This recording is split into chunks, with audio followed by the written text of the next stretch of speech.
Uh, Good afternoon, everyone. Can you hear me? It's fine. Okay, cool. Good afternoon. Could we please start? My name is Dineos Kosana. Welcome to everyone here. This is our second last lunch break seminar series. And today we have Joel Pearson, who has just finished his PhD. So congratulations once more, Dr. Pearson. Joel is no stranger to SWAP. He started his work at PARI looking at rural municipalities, specifically focusing on Mogalakwena in the Limpopo province. And he did his PhD with the history workshop, again on rural struggles, particularly in municipalities. And he's now doing his postdoc with Wiser. And so we are really excited to hear parts of your PhD and all the work that you've put in working specifically in rural municipalities since 2015. So I will not waste any time. Please take over. We look forward to your talk. So Joel will speak for about 30 minutes, and then from there, we will open it up to questions. Thank you. Turn this on. Can you hear me?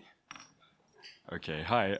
Thank you so much for coming. Thanks to SWAP for hosting me, asking me to do this. And thanks, Dineo. Also, Dineo was unfortunate to have had to mark my thesis.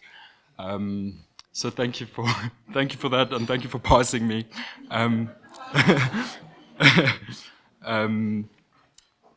Yeah, I really appreciate this opportunity, and thank you everyone for coming out on quite a miserable day. Okay, this is what I'm doing is quite a foolish thing, is trying to give an overview of my whole thesis, which I've been warned repeatedly not to do. But I'm going to try again. The last time I did that, I had 10 minutes to do it, which was a huge mistake. So at least I have a little bit more time and hopefully can get through a bit more of the substance. I'm going to try and time myself, though, to keep to time. But essentially, this project began in 2015. I had just finished my master's in history, and I was called by a researcher at PARI, Musa Padi, to be involved in this research at the Mogalakwena Local Municipality in Limpopo. To go into their archives. Essentially, Musa had negotiated access to the municipal archives. But it was at this moment of real crisis at the municipality where what was described as a coup had taken place by one faction of the ANC, of the local ANC. So essentially, at the end of 2014, a mayor who had been ousted returned with a whole group of bodyguards and police officers and staged a kind of takeover, forceful takeover of the municipality, kicked everybody out at gunpoint. There was tear gas fired, there were rubber bullets fired in the precinct. For 3 months, half of the municipality was reporting at the local library under the municipal manager and somebody who claimed to be the mayor, and the other half was reporting at the municipality itself. So what we tried to do in this earlier research was work out what had happened, who the key actors were in this unfolding crisis. And what and me and my colleagues, Emma Monama and Thomas Losafre, along with Musa, interviewed people around the building, and I was photographing sort of forensic reports, disciplinary hearing records, court case records. And from this, we sort of pieced together kind of proximately what had happened and who the personalities involved were. And what that seemed to suggest was that the municipality was this site of the coming together of all of these competing factions, splintering factions of both the ANC and government and different departments, COCTA, and regional politicians. So I think especially what we found was the influence of regional politicians. We wrote this up in a report, and what was interesting about it and probably predictable was when we wrote it, it was at the height of the Zuma moment of revelations around state capture in 2016. And so a lot of the way that the report was taken up was sort of further condemnation of the Zuma project, as if everything had gone wrong with Zuma. And this was especially affirmed by the fact that our data was from 2009, right? We couldn't go further back than that. But I had this unhappiness about that Zuma-centrism and explaining what the nature of this crisis was.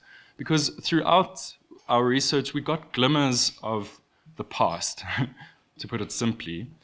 It was clear that all of the actors involved in this had known each other for a very long time, had gone to high school together, had been involved in youth congress movement in the 80s, had been councillors for a very long time. And so there was a layer of interpersonal history that was clearly at play here. Additionally, like white politics in the town was like curious. So there was one moment when one of the factions was trying to swear in their mayor, and they found support from the local DA councillor, who called in the private security companies who brought bakkies, like literally pickup trucks, around to form a lager around the council chambers to prevent the opposing faction of the ANC from entering. And those security companies were run by, one of the security companies was run by the former Potgietersrus station commander from the 80s, right? This police station where a lot of liberation activists had been killed. Okay, well, at least one. So there was this strange confluence of the past, reshaping, taking new forms.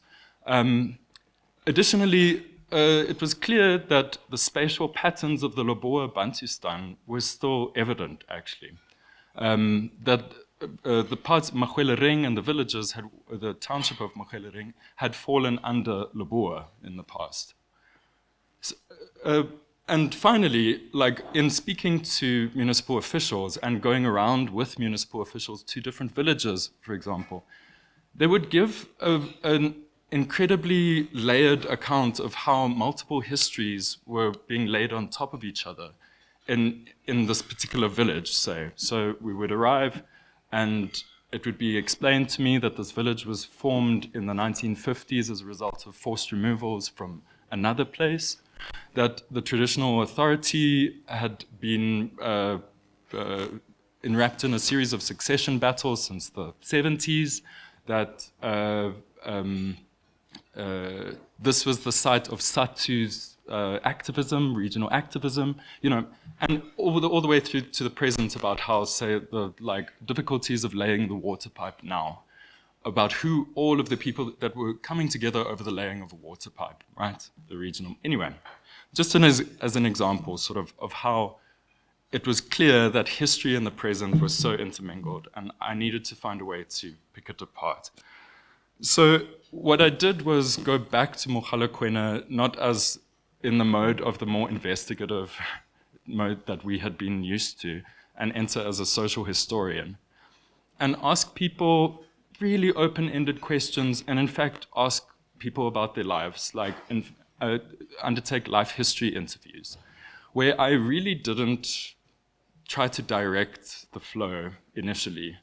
I allowed people to tell me whatever they wanted, and speaking to former councillors, people across the political spectrum, the white conservatives, the person who called himself the last white mayor of Potgietersrus, and including some of those who were accused of corruption in the most recent scandal. And what these stories suddenly brought to me was a far greater historical depth, and that the focus, and at the time in local government scholarship, was very much about corruption as the beginning and end. There were other words for it, neo-patrimonialism, patronage, and all of this, and these terms are useful, but it seemed to rabbit hole or pigeonhole what was happening at the expense of context, of historical context. Out of this, and so I also undertook like a lot of archival research, and including like getting access to weekly newspapers, the Limpopo Times, and then two white newspapers that would have circulated around towns of that region. And those weekly newspapers provided this like really thick description of who all the personalities involved in the day-to-day of local politics were in these spaces, in these differing spaces. Okay, so out of this, I drew out three broad pillars, I think. Analytical, the way to analyze this kind of sea of information and this sea of stories that I was getting was to look at, to try and detect sort of structural processes. And that really drew me back to what I think are what is a period of great importance, which is the onset of apartheid. And particularly the 1950s and the 1960s as an era in which the apartheid state set about radical transformation of the countryside. It bears repeating because I think sometimes apartheid is reduced to a question of separate benches, or, you know, it's superficial, but really understanding the depth. This is my maybe part of a political awakening in some sense, was really reckoning with the extent of how much apartheid had done in the countryside. The extremity of the plan, the boldness of what I called the Bantustan strategy, what they called the Bantustan strategy. And it was, you know, at the same time that these world-making projects are unfolding across the world, in the Soviet Union, in China, in the United States, this modernist project, founded on this belief that you could use the powers of administration and of the central state to fundamentally remake the world and social relations within it. And I picked out three particular sets of processes which I think are crucial to understand and crucial to and whose unfolding, analyzing their unfolding goes some way to explaining, contextualizing what we might be seeing today, even if not giving a causal explanation. Okay, so the first is massive spatial reorganization through forced removal and segregation. These are very blip, you know, summary. The second is the creation of bureaucracies, multi-scalar bureaucracies, segregated along racial ethnic lines. That's the Bantustan bureaucracies, most simply, and the white state, right? And the third is the entrenchment of relations of economic exploitation, or what I'm calling extractivist relations. I think it's a broader conception. Extractivist relations specifically between white South Africa and the communities of the Bantustan, but one should add other racialized communities, the Indian and colored group areas.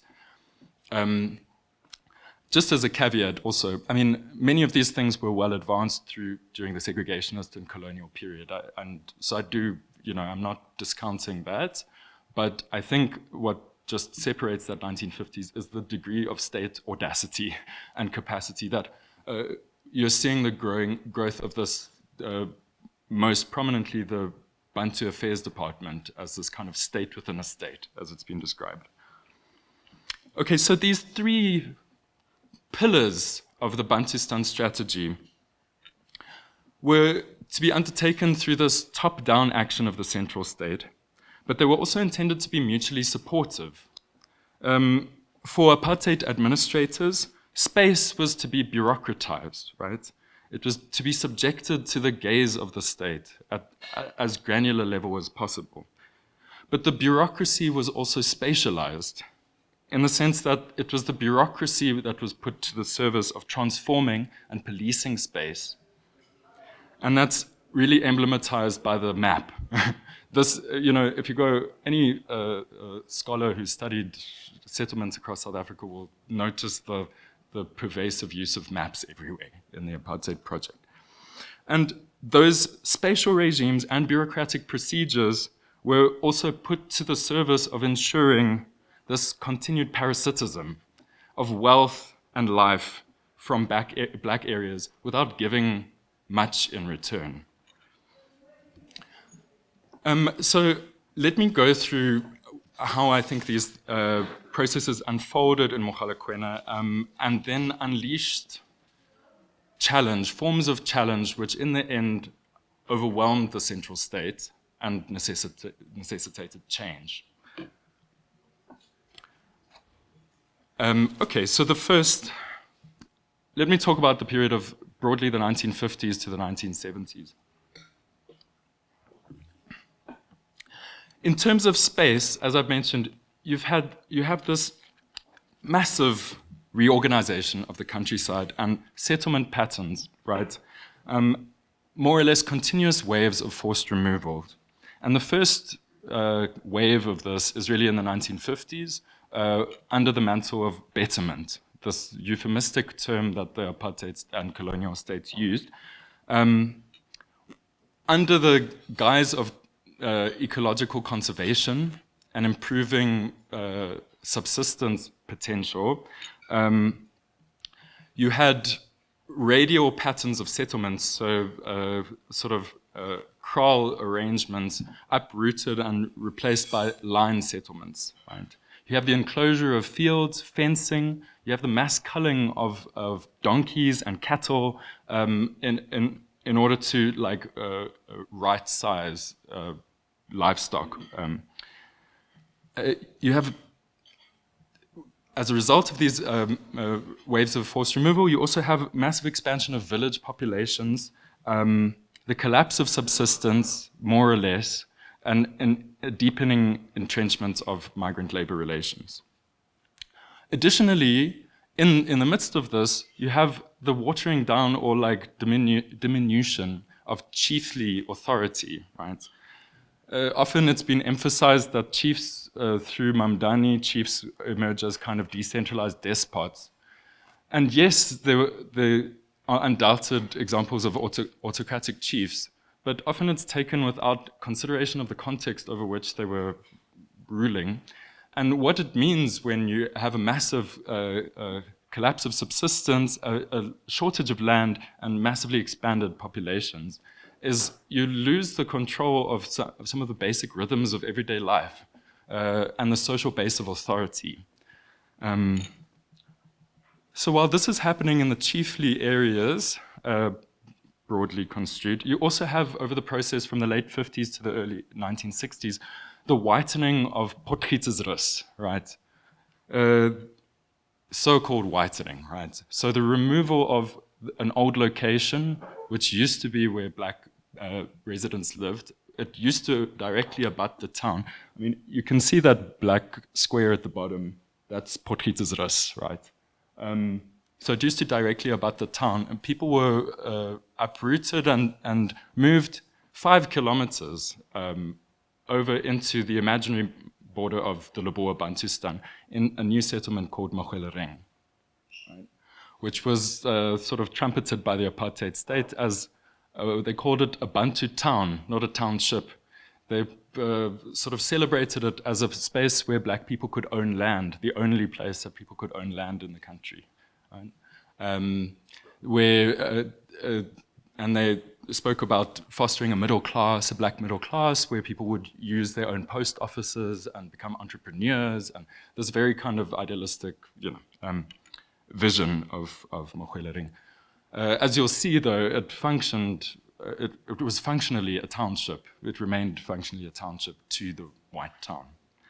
There was also, at the same time, the removal of Indian residents from who were interspersed throughout the town into a group area called Acacia.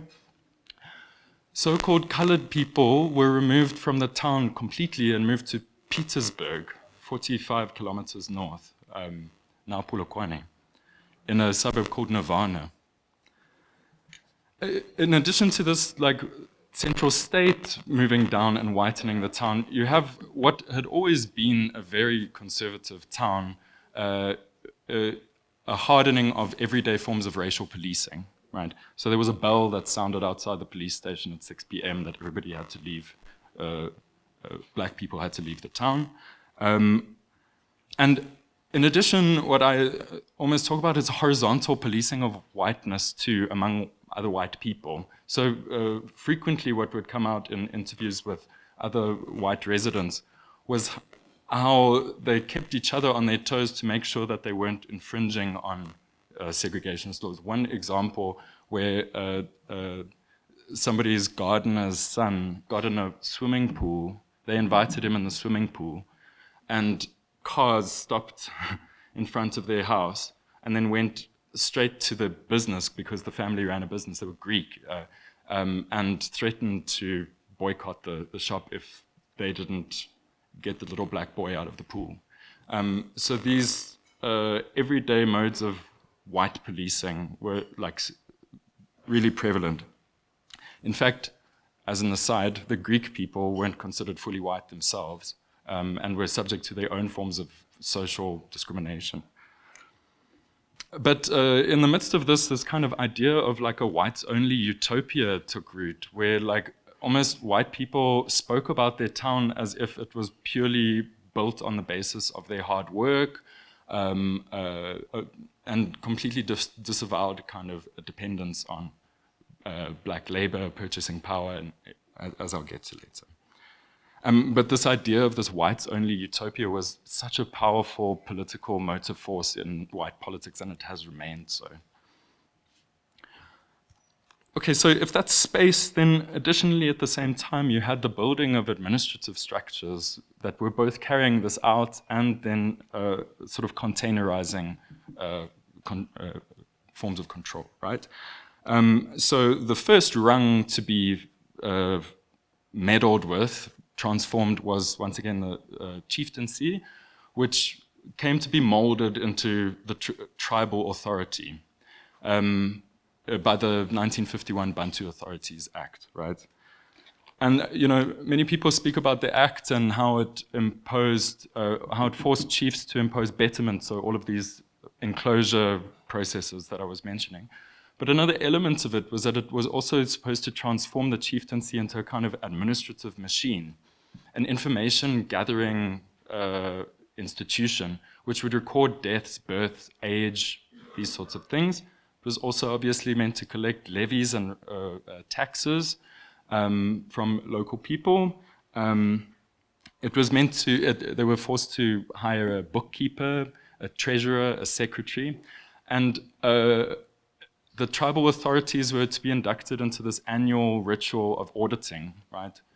So rather than what sometimes is suggested of the chieftaincy as if they had untrammeled authority, as if the apartheid government let them do their own thing, in fact, it seems there were administrative procedures through which the chieftaincies were being drawn into greater surveillance, and the financial books were one of the primary instruments of that.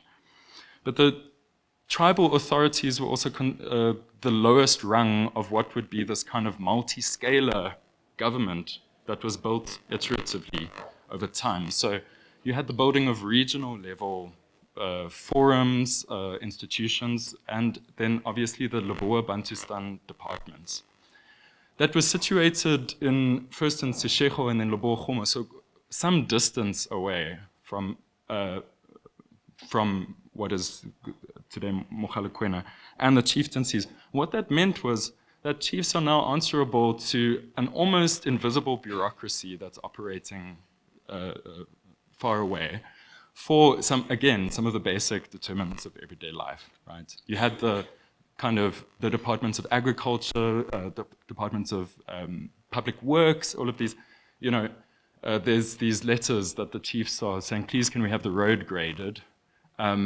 You've got to ask the Department of Public Works. They'll get back to you, you know. Which is a kind of familiar story. In addition, there was the creation of this management committee in Acacia, which the respondents called his master's voice, right? Spoke mostly in the same, many among them were kind of elite businessmen who found a kind of common cause with the white conservatives. Okay, I'm running out of time here. Okay, extractivism, the final element. So I think I've sort of spoken to it a bit, but in the literature on the Bantustans, a lot is made about the relationship between the Bantustans as a reservoir of cheap labor, the reserve army, for the mines and the manufacturing industries of the Witwatersrand. But what I've found also is that the pivotal dependence on the white towns upon like Bantustan settlements, labor and purchasing power. So in fact, if you look at the map of Leboa, it was this like these islands, right? But in the center of that is a column of white towns, and so on either side there were the islands of Leboa, and that's for good reason. In that the apartheid state viewed those white towns, partly at least, also as a kind of locus of control, and really. In a way that's not done today, prioritized white town life as a key element of its project. Okay, so as much as like white politicians spoke about this kind of self-reliance of this white utopia, actually like the people who were spending money in all of the white shops were black people from the Bantustan settlements, and of course working in a variety of roles on the farms and in businesses, but this dependence was disavowed, as I say, and it was a source of constant anxiety for the Bantustan leaders themselves. And at one point, the chief minister, Patudi, said, "There is no white South Africa. Without the Bantustans, there are no white towns." And he was arguing, in fact, for greater return of sales tax and various other circulation of the money that was being spent in white towns back into investments in the Bantustans. But the Bantustan state, the apartheid state spoke in these distorted terms of self-reliance, right? That what it was doing in the Bantustans by not investing public money was, quote unquote, teaching the child to walk on its own. That black people needed to learn a sense of responsibility, and so had to derive all of the income from to develop their own areas, right? This is fiscal apartheid, right, which is an element that that term was given to me by Tim Gibbs, which I recognize as such a crucial element. But this mantra of kind of own revenues, you'll see, is like one that stays with us today, like that communities need to develop on their own, through their own. And it's at the basis of our model of local government. And white taxpayers' money would become this like constant refrain, and as it still remains, right? Okay, so let me move on. Right, so by the 1970s, late 1970s, early 1980s, the apartheid state is in crisis. Like, there's a lot of literature that's spoken about the multifaceted nature of this crisis. There was a global financial crisis, slump in commodity prices, global recession. But at any rate, by the end of the 1970s, the apartheid project is looking far more brittle than it did in the early 70s. And most notably, the state faced these waves of bottom-up protest from a number of sources. So first and most importantly is the rise of the liberation movement, which I broadly understand as a kind of constellation of activist organizations and less organized modes of popular struggle, not simply the ANC or UDF, although they were key instigators too. And the liberation struggle, in fact, the activism prosecuted by activists, that's a tautology, once again focused on these three elements, right? These three processes around space, around administration, and around economic exploitation. But in some ways turned them on their head, In other senses, activism, though, played out within the parameters of these processes, right? In the spaces produced by apartheid, most simply. And so what I want to say is that these state-led processes become the underpinnings of local politics in some way, or the axes. So that it's relations around questions of space administration and extractivism that is the motive force behind modes of politics and activism. So, I mean, spatially, for an example, the National Liberation Movement insisted that that apartheid spatial conception of segregation and divided statelets was unworkable, couldn't be sustained, and insisted upon a unitary South Africa. Viewed purely spatially, I think it's interesting to consider anyway, okay. Also, activists routinely subverted the racial boundaries imposed by the apartheid state in creating a kind of alternative set of geographies, right? Resistance geographies. Administratively, the liberation movements called for the scrapping of the Bantustan apparatus most broadly. But the way that politics played out was more complex in that many people who were fighting, who were involved in the liberation movement, were working for the Bantustan state. So the teachers predominated in the UDF. But you have the activities of nurses, of like hospital workers. Selo Moloto, who later became the premier of Limpopo, famously had a hospital. He worked in the hospital as an orderly, and there was a locked door that he kept all of the banned literature in at the Mokopane Hospital. There are other stories about somebody who worked at the teacher circuit office, who at night would let in some Azapo activist who would use the photocopier to photocopy all of these pamphlets for boycotts. And people would wake up in the morning and find these pamphlets on their front door. What was produced was a kind of parallel network of administration. What the UDF represented was not simply, it was also administrative, let me say that. It's an administrative architecture in some senses. And it was that which was established across, say, schools, teacher training colleges, universities, Bantustan departments across the region. Those became the nodes of a kind of deeply interconnected sinews of liberation struggle, right? And this is how mass action and coordinated action could take place. How you could organize a boycott across the whole of the Northern Transvaal of schools, for example. Okay. And then in terms of extractivist relations, by the 1980s, you have a host of workers' unions cropping up, even though the Leboa formally banned unions. But there was this willful defiance and organizing rolling boycotts of various forms from the early 80s. In then Potgieter's Rus, one of the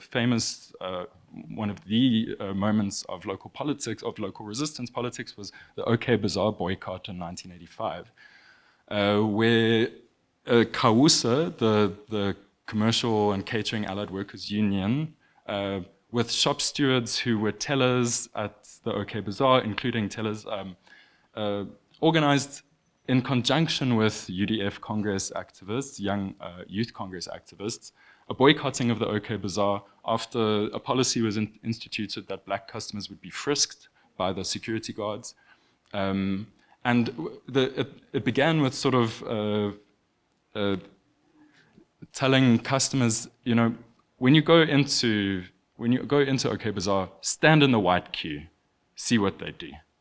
And so these actions are built up towards this really kind of unprecedented action in 1985, where not only was OK Bazaar boycotted, but the whole town, businesses across the whole town. So it was directly weaponizing this dependence that the white town had on these forms of extractivism. The response of the National Party government to this is a mixture of repression and reform. So the security apparatus are unleashed with this unprecedented violence, culminating in the state of emergency. But they also institute some nominal reforms, scrapping of influx control. There's an informal scrapping of petty apartheid. But they never fully challenge the fundamental premises of the Bantustan strategy of space administration and extractivism. But even these nominal reforms provoke a splintering in the National Party, where the hard right breaks away and forms their own party called the Conservative Party, right, in 1982. And it's led by this charismatic pastor of the NG Kerk, who, Andries Treurnig, and he would give these sermons about petty apartheid, for example. And they spoke directly against any watering down of apartheid's fundamentals, especially around space. The upholding of strict spatial segregation took on an almost pathological, cultish like quality. And they really spoke in these kind of end of the world terms. So if you read what they sang in the late 80s, it's this kind of like, what will happen when what's at stake is the white way of life, essentially. Okay. Sorry, Dinero. I know 5 minutes more. Like, okay. So the Conservative Party became, they gain electoral majorities across town councils of the Northern Transvaal. And they use this as their own kind of interconnected network of bottom-up resistance to central state attempts to reform apartheid, right? So the National Party government finds itself caught on every end by its right-wing flank, and they end up in this ridiculous attempt to constantly say that they are still racist, that they're still conservative, that they're not backing down, and, you know. So anyway, that the National Party is caught in this. Okay. Right, the 1990s. So essentially what happens, though, the tide is turned against the Conservative Party. Like, it's clear that these fundamentals can no longer be maintained. The ANC and National Party enter into negotiations, but what happens is the Conservative Party, who are now in control of all of these small town councils, stage a kind of obstructive, they refuse to participate in the negotiations. They call for a Volksstaat, so essentially their own Bantustan. Like, it's got, by the early 90s, it's gotten to the point where their last refuge is basically self-determination.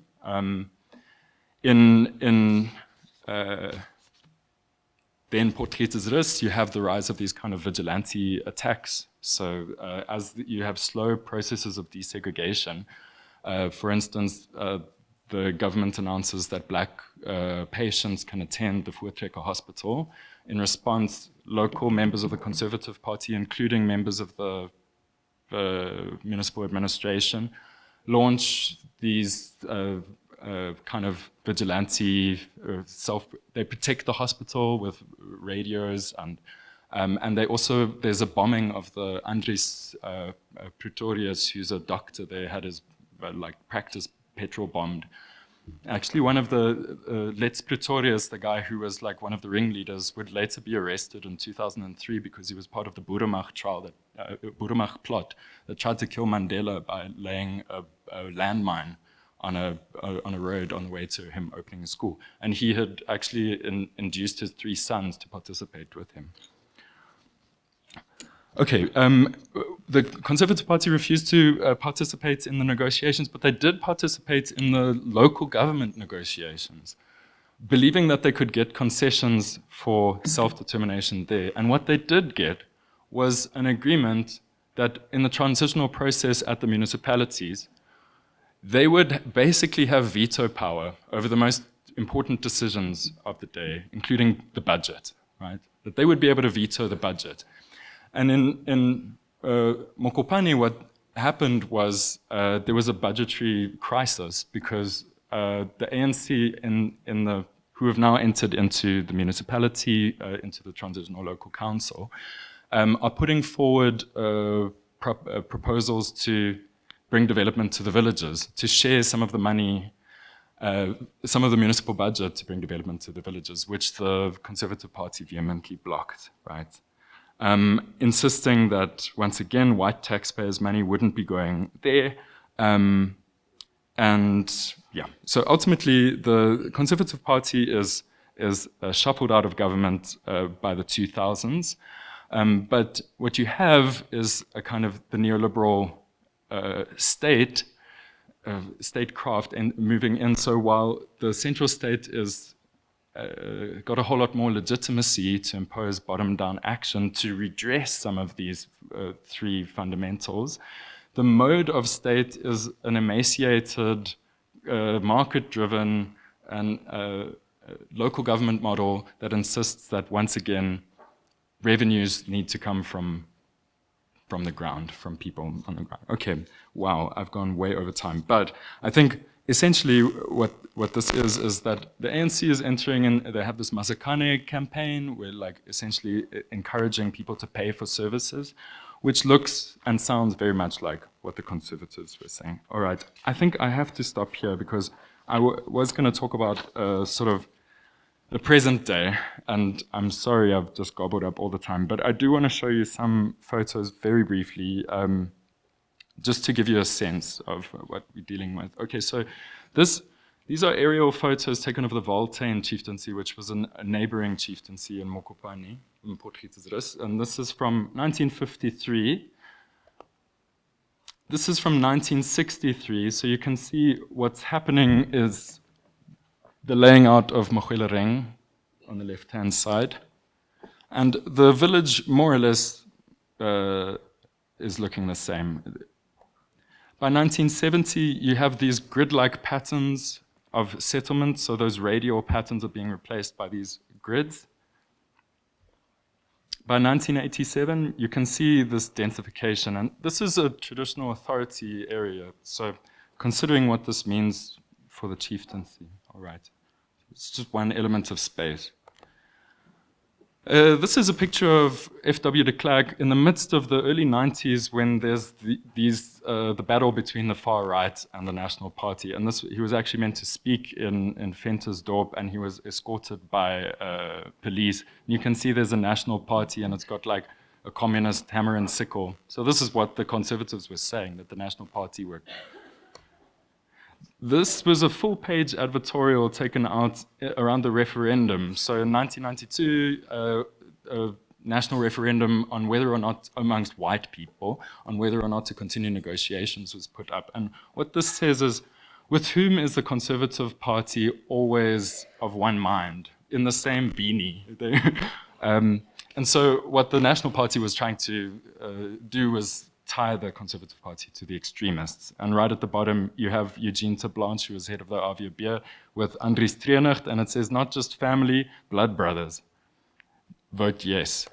This is what the Conservative Party's advert in the referendum was, and you can see it says, the Christian faith is, according to Codesa, equivalent to idolatry. Isn't that enough reason to vote no? And there's a little letter, it's like from a little girl saying, dear Ma and Pa, don't let me grow up under an ANC government, please. Vote no.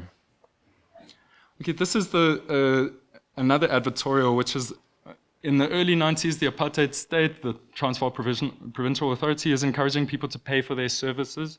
And you pay for these, so you should pay for these. And much of this is echoed by Mandela in 96. He comes to the area and he's like, you have to pay for services. This is the Greater Potgietersrus Transitional Local Council in 95. So they're all smiling now, but the stories of actually the fractiousness that was taking place between them. Okay, so in 2000, basically, you have an amalgamation of a far greater area, including the villages, which are all drawn into the Mogalakwena Local Municipality. But that red section is what would have constituted Leboa. right? So just to give you a sense of the amount of territory that Mogalakwena. This is a map of the present-day Mogalakwena and Mokopane, but you'll notice those lines are essentially, where I've drawn those lines, those are the boundaries of apartheid. So what it gives you is some sense in which how these settlements have remained enclosed.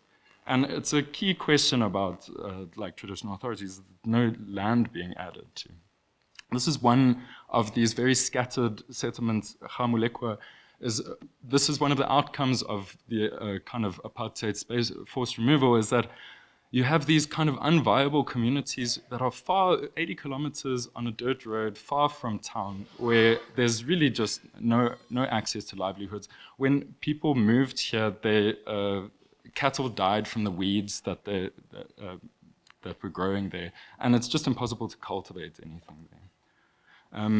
So what I didn't speak about was the imposition of mining here. And this is what I almost want to say is, like, on top of this, of the 2000s, you have mining coming and entering and articulating with all of these, the landscape produced by apartheid, but producing new waves of forced removal, right?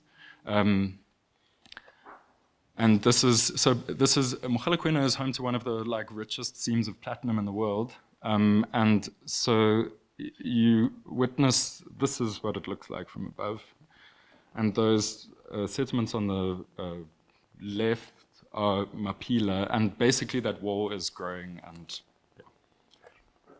And this is the total extent of mining influence in Mogalakwena, right?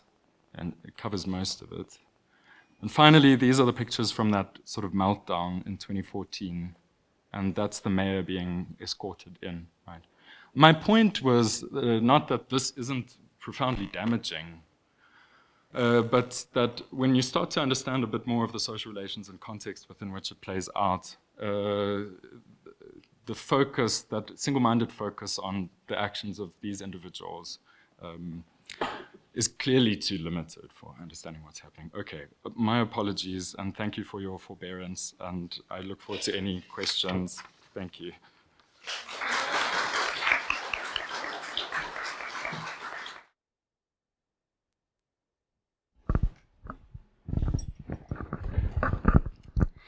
Well, thank you so much, Joel, for your insightful presentation. And just to say that Joel's thesis is about 485 pages, which is the longest thesis I've ever marked. But what it illustrates really is the richness of the research work that he has put in, which, goes way beyond the actual PhD, but time invested in Mogalakwena, at least since 2015. And I do think it's also timely because it starts to historicize and contextualize the crisis that is prevalent in municipalities in South Africa. And I think it shows also, the complexities of the making of a municipality, and specifically a rural municipality, showing the intricate histories of spatial segregation, interns, bureaucracies, and as well as extractivist relations that he has highlighted in his talk. And so what emerges really, or what he highlights, at least in this presentation, is local municipalities as sites of contestations and sites of power struggles, and how these are quite central in shaping the everyday. So with that, thank you so much, Joel, for a wonderful presentation. I think it's lengthy because there's just so much richness around the area and the work that you've done over the years. So I'd like to open it up to all of you. I'll take about maybe 3 questions, and then we'll respond to those.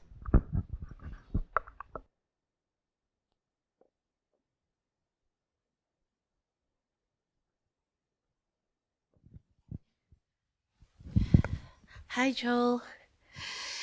Thank you so much for your presentation. Very interesting. Like you can see, I'm not even surprised it's over 400 pages, because you can just see how much of the research there is just so rich.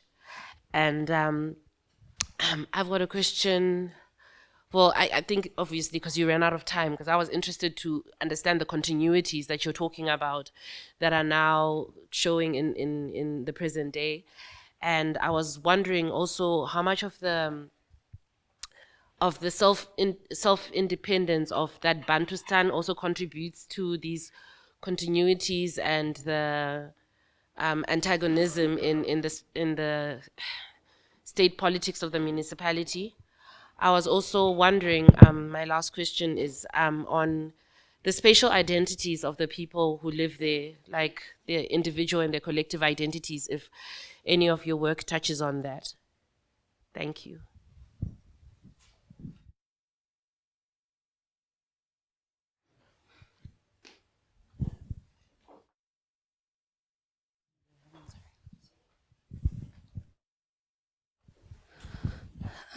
Thank you so much for your research. One question is lying with me particularly in mind, considering your race, physical appearance, and all of that, which is that you are a white man, and you've been speaking about how people were colonized in these spaces. So a lot of curiosity for me lies around why particularly then did you choose to do this research? Do you not see it as maybe something that people would see as still as a colonial act if you are engaging in it as a white man? Thank you.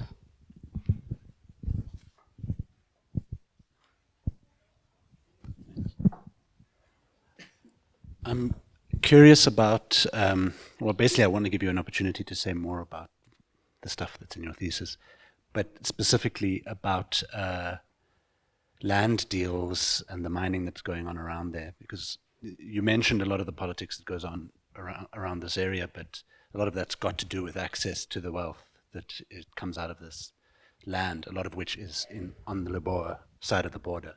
And so part of what's going on there is there are land claims and counterclaims and so on. And I just want to give you an opportunity to tell us a little bit about that, to give us a sort of material base for some of the conflict that you describe.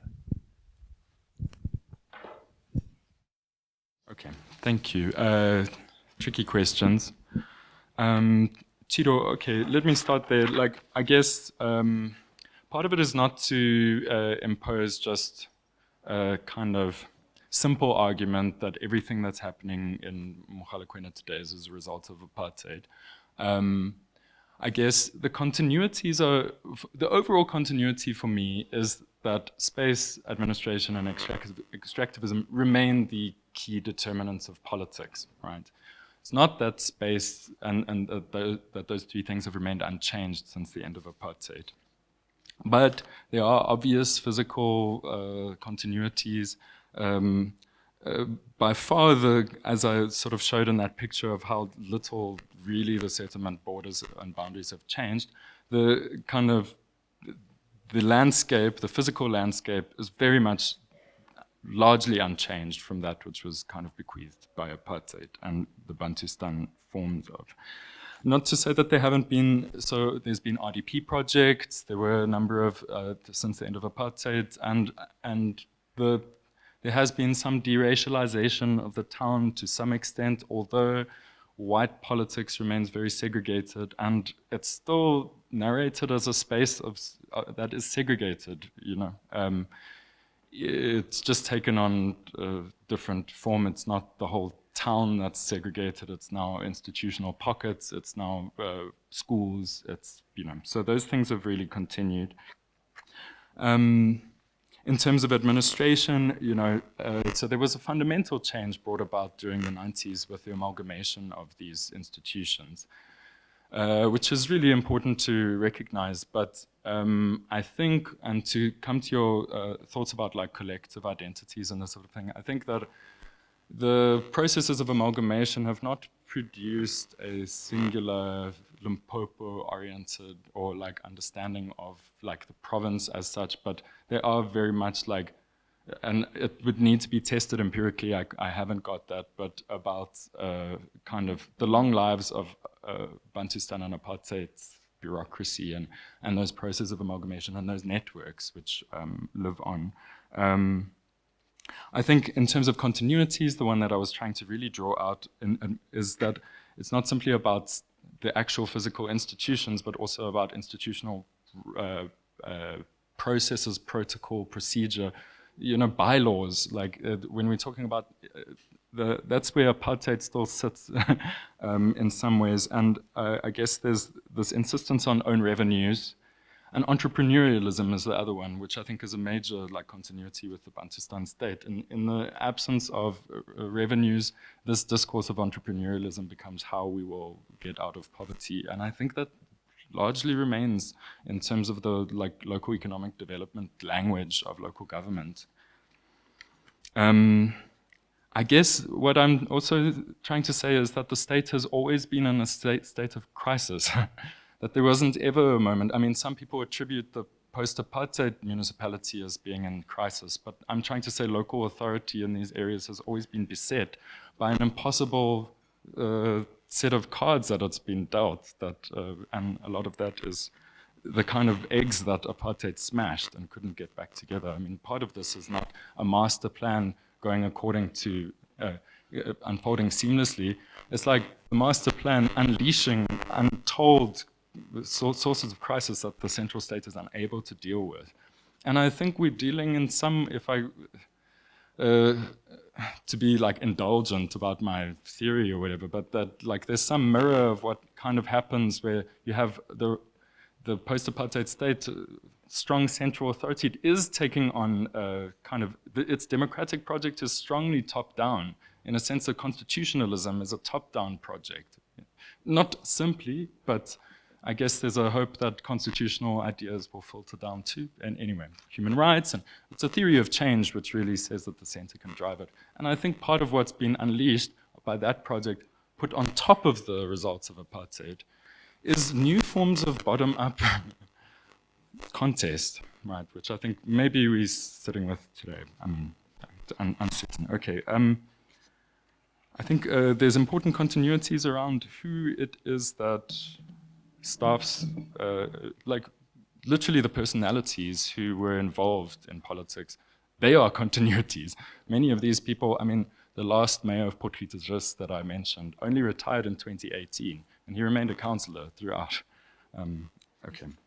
I think in terms of extractivism, what's interesting about where we're sitting at today is that many of actually those older forms of apartheid extractivism have been kind of supplanted by a denational form of, the mine as one. So interestingly, many of those white businessmen haven't actually managed to gear towards the reality of a mining town and actually don't see much benefit from it. In fact, what they're trying to get on is like their own mining deals. And yeah, so anyway, I'm trying to be a little bit more complex about continuities and ruptures and stuff. In terms of your question about the status of Leboa as a self-independent state, interestingly, unlike Bophuthatswana or Transkei, or where I think there was and still remains a kind of, there's nostalgia like that is part of the discourse about Bophuthatswana, for instance, and memories of that time, there's no real memory unless you really dig about Leboa, because Leboa was such a weird construct, I think. It never fully took independence, but also it was this kind of island of, it was always a bit of a weird prospect, and actually they had spoke in terms of unity and diversity. In the sigil or the like symbol was like bound wheat, and like we're all different because you have Northern Ndebele, Southern Ndebele, you have like Sepedi, we're all different, but we're united by, and Leboa just means north, right? We're actually trying to come up with the least kind of divisive name. So I'm not sure if that answers your question. Spatial identities, I mean, I think that like what I probably my thesis speaks most to is like white spatial identities and how powerful that remains in terms of like local politics today about our town, this white town, the fiction of the whites only town. Yeah, thank you for the question about like my positionality, and I guess, you know, as a researcher, it's something you're constantly reflecting on.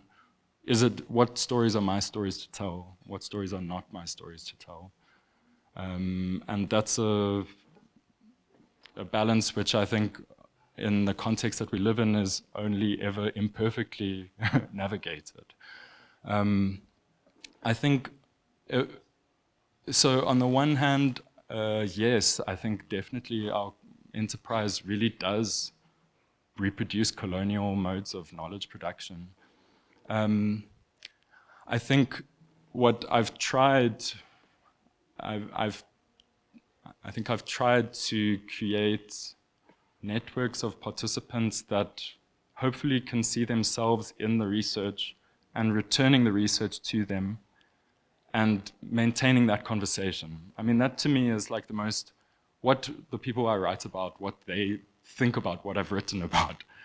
That's where the critical dialogue happens, and I think it can actually be a really important learning process. Rather than separating yourself out from the field once it's done, the field. And having said that, I think my identity played in some weird, interesting, strange ways. So for instance, as a white English person interviewing Afrikaans people, it was very difficult to get an interview in the first place. And then it was, you know, like the Boer War hadn't ended. Like I was told that I spoke like an Englishman and I carried myself like an Englishman, and you can see, and almost, yeah. So that was, and then there was a firm, hard stop when there was some information I wasn't allowed to know. But thank you. I mean, it's a question that always will never be resolved and always bears like consideration. Luke, like you're asking me about like the material basis that I'm probably weakest at, and so Laura Phillips has written about these land deals, and I think that there were these sort of shady deals behind in the dying days of Leboa, when many of those mineral deals were being basically hatcheted up between members of the old Bantustan elite and white businessmen and the departmental officials, and a strange sort of collection. So the Mogalakwena mine, in fact, the deal around that was very shady and not a lot of consultation. And yeah, precisely these things continue in mineral beneficiation and who gets to benefit from the proceeds of the Mogalakwena mine. And yeah, there are strong continuities with the chieftaincies that were under the Leboa Bantustan. I'm sorry, I'm really obfuscating your question here, Luke, because I don't have a fully good enough answer. In terms of land claims, though, it's interesting that like very few of them have been resolved. So there's like, you know, all it happens to be is a break on development. So when a development is proposed and there is a land claim on it, then there's a process that you know, it halts, kind of. But this is a key question. It's like, yeah. Anyway, thank you.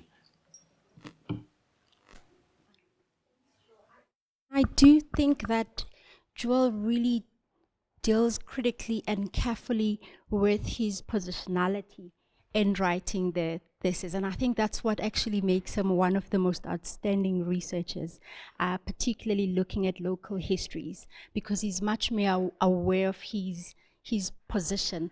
And I think for me, and just to abuse my position as chair, is to maybe for you to tell us a little bit about what does your position grant you that it wouldn't grant someone like me, for example, who has equally studied Mogalakwena Municipality? Because I think there's certain, you know, histories that you unearth precisely because of your whiteness, which someone like me wouldn't really be let into those stories and accounts.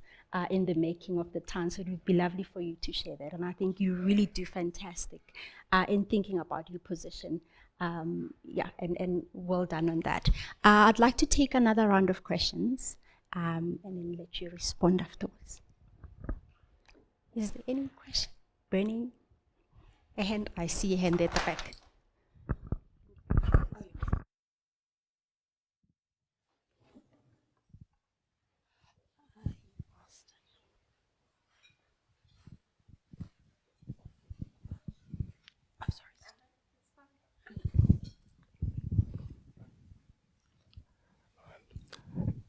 Thank you so much for that presentation and also for the research that you've done. It was very, very impressive indeed. I'm sure there were hours and hours and hours and hours of extractive research that you put into that. So thank you.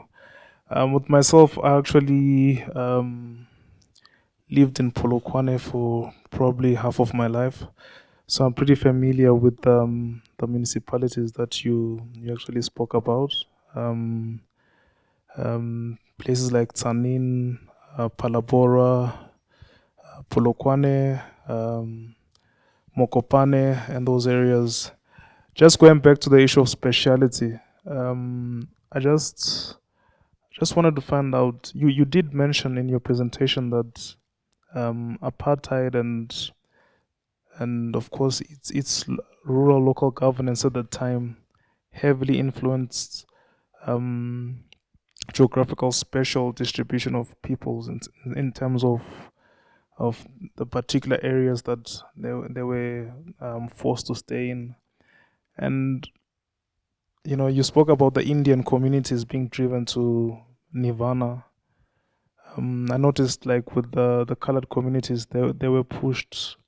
So there's a place in Polokwane, it's known as Westernburg, and that's an area where all the colored communities in Polokwane stay, and that has remained the same until today. So, in your opinion, do you still feel that apartheid had a role to play in terms of where people established communities and neighborhoods and livelihoods, and also secondly, in terms of local governance? And I know that we always stick to the past and blame apartheid for the current local governance. And I think it's good to be honest with the municipalities. Many of them haven't really done much of a good job. They could do better. And it's 30 years since independence. So why are we always going back to the issue of apartheid instead of taking accountability in the municipalities in terms of how we govern in the rural communities rather than laying the blame on the past?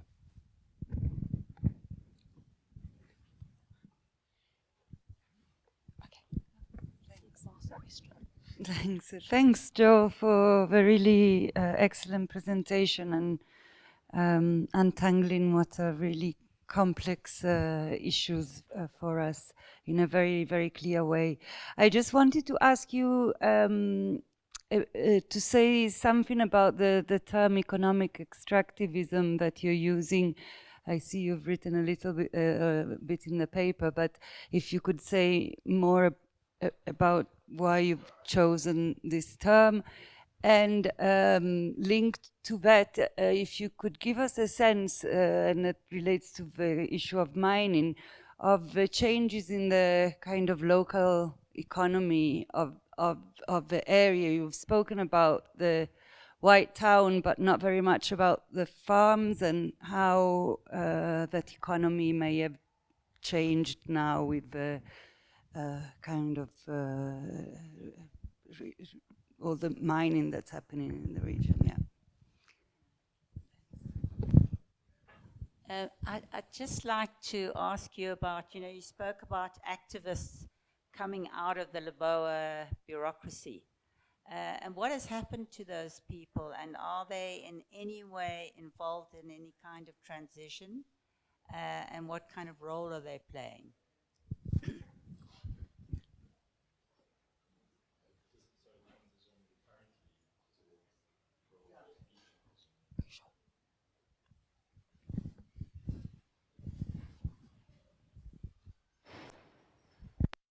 Thank you. Sure. So let me start with the gentleman in the back about why do we always go back to apartheid. I think this is, I guess, the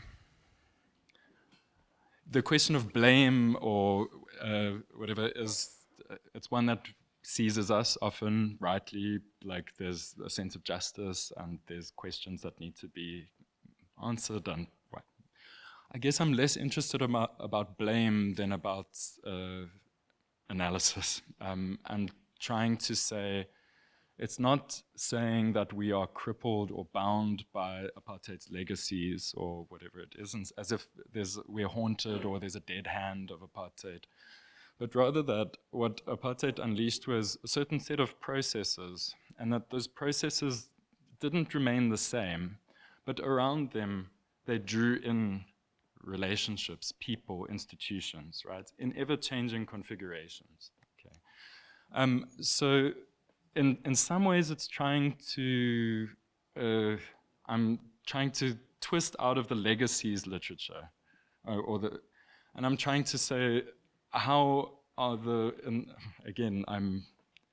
how are these little bits of the past coming together in new forms, in new ways, in unexpected ways, and not necessarily by some hidden hand of Verwoerd, but in some ways exceeding apartheid, and so opening. And I think what that allows is an opportunity to also see points of inflection, points of where power can be imposed, where actually how apartheid came to manifest was through direct processes that can be seen in a locality.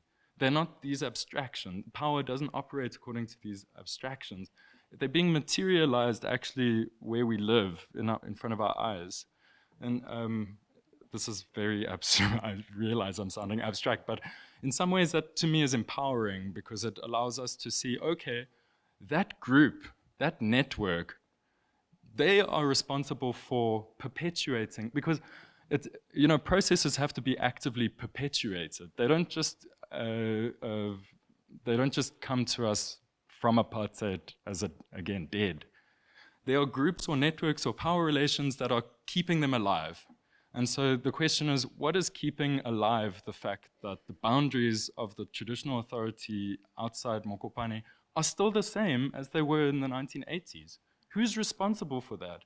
It's not, and in fact, precisely, it's not the easy answer is to blame apartheid, which I've seen Cyril has done on a number of occasions. It's because of apartheid that we can't give you, which is not good enough. Anyway, I don't know if that answers it at all, but it's more like, it's not a thing in the past, it's a thing in the present. Okay. And absolutely apartheid is like foundational to how people are living today. That village in Gamulekwa, as I said, was a result of people being forcibly removed in the 1960s. And they're still in the same place. Okay.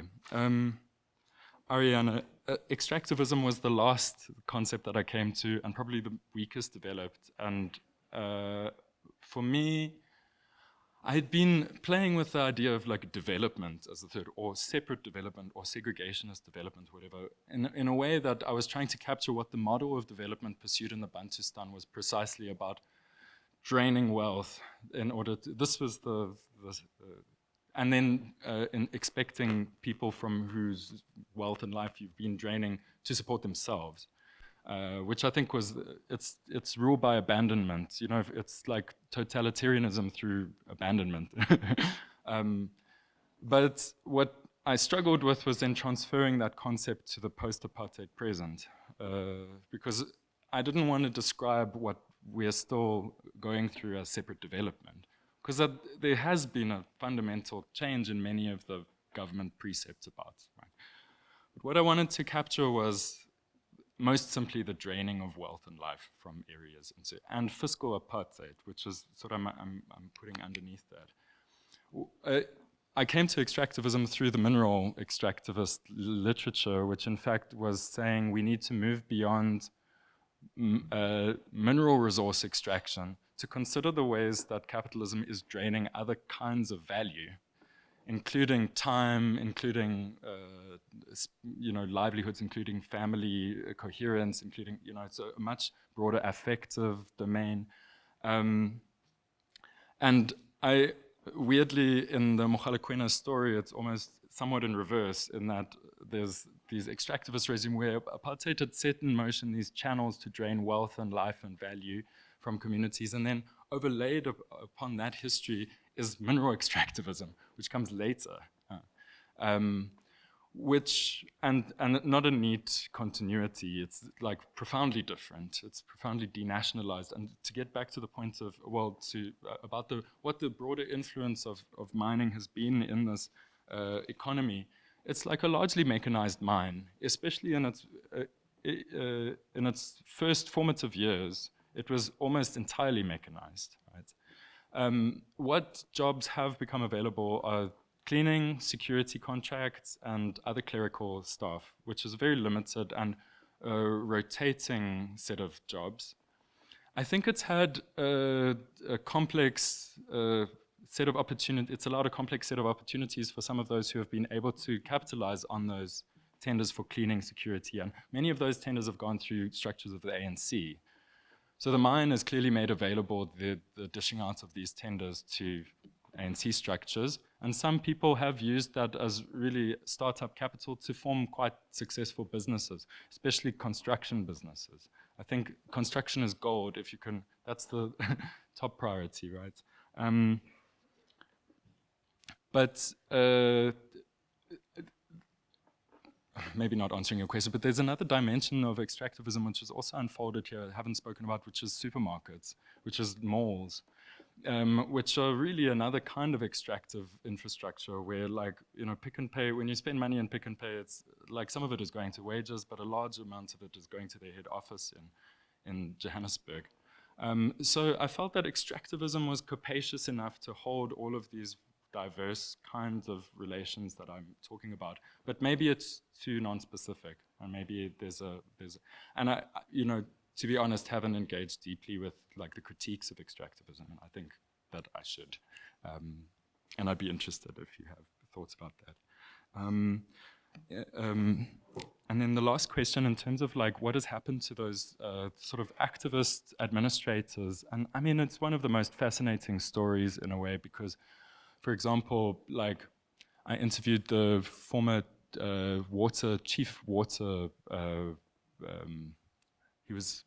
He worked for the vendor government, in fact, and he is a representative of, I think, a whole cohort of administrators who, in the early 2000s, found themselves in a position of quite a lot of power and opportunity to bring quite radical and drastic change. And it's interesting because many worked with former white officials in the Department of Water Affairs, as one example, to rapidly roll out pipes in some places, and also bringing with them a knowledge of like what the water needs are of particular communities on such a granular level, which really unsettles this narrative that we have as if at the end of apartheid, there were no black skilled technicians, which is just nonsense, because many cohorts of technicians went through the Bantustan apparatus and in fact knew better than most how to make it work in a situation of complete scarcity when your budget is not, I think that many of, Alson Matukane, the chief water engineer, is one example, but there's many I can list. But they've been essentially chewed up by the politics that has like overwhelmed the ANC and don't have a voice at the table. And many are incredibly bitter and don't want, they're not politicians in that sense. Anyway, Others have played a much more complicated role who have been involved in continuing structures of politics, right? And have had to reckon with a degree of patronage politics. And in fact, I think these are the people who will save us. If they were given enough power. I've met some truly remarkable people who are navigating spaces currently who know that you have to give a certain amount to certain political networks in order to get them off your back, but are able to control that flow. And a key element in the person I'm particularly thinking of at Mogalakwena Municipality is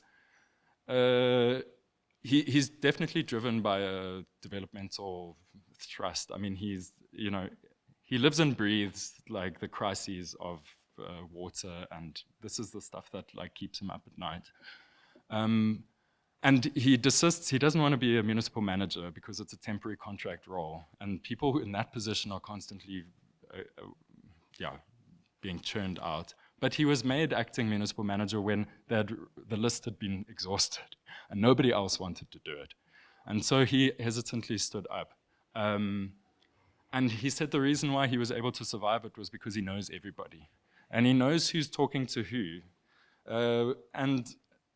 So precisely the idea, and this is not a PhD, he doesn't have a university education, which is another element about this fixation on entrance exams, as if like professionalization will just consist in having people with like high qualifications.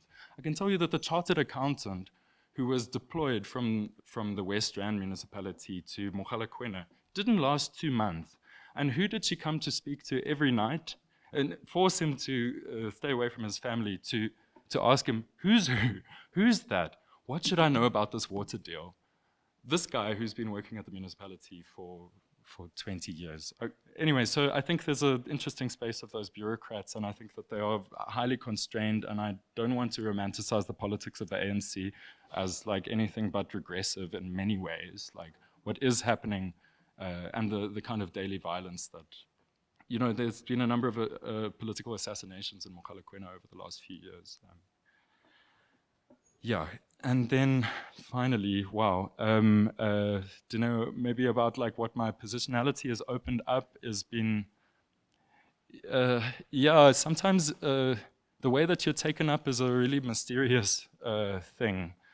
Undoubtedly, so my friend Emma Monama, who comes from Gamadiba outside Mokopane, would say, like, how did you manage to convince this guy to take you around the villages? Like, I would never get that. Like, and there's like distinct norms around like gender, around race, around other things that I, as a weirdly tourist, like gormless white guy, you know, who just rocks up and weirdly knows great amount of detail about historical things that happened in the past. It's a privilege, you know, that people are like, oh, okay, why don't you hang around? Like, let me take you to my villages, you know. So I don't underestimate that privilege, and I think that I'm a quite introverted person, and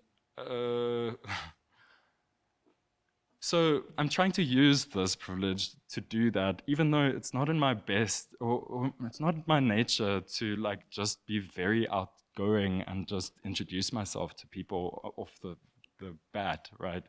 But I see that because people take me up in that, like it is useful, and so I should do that. Right? Anyway.